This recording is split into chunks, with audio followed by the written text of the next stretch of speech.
10-15.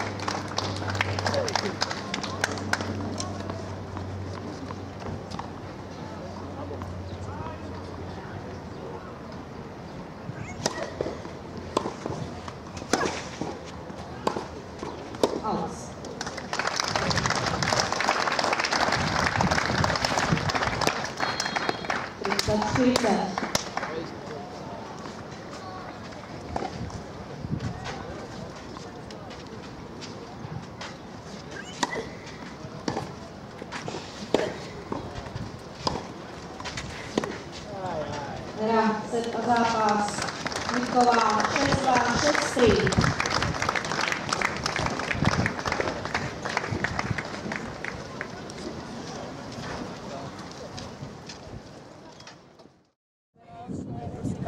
Išla maximálnou rýchlosťou, bolo to pre mňa ťažké a bohužiaľ nevyšlo to. Tu ku koncu už niektorí tej výmeny už to akože začalo mať, už možno také priame aj kontúry, ako by si aj chcela ty. Ešte možno na čom treba dať, popracovať a tak? Tak je to akože veľmi ťažké, pretože keď sa pozrite na superku, ako je stávaná, tú výšku a proste ja ju nepretlačím, takže a bohužiaľ neviem, čo do budúcna. Jasné, a bola si zranená, ako to sa ti teraz nejako nepraví nič, všetko je v pohode?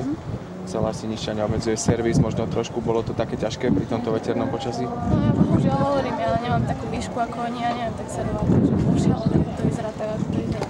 Čo hovoríš na celkové tvoje účinkovanie tu možno od dneška, alebo tak celkovo, a ako to tu vyzerá?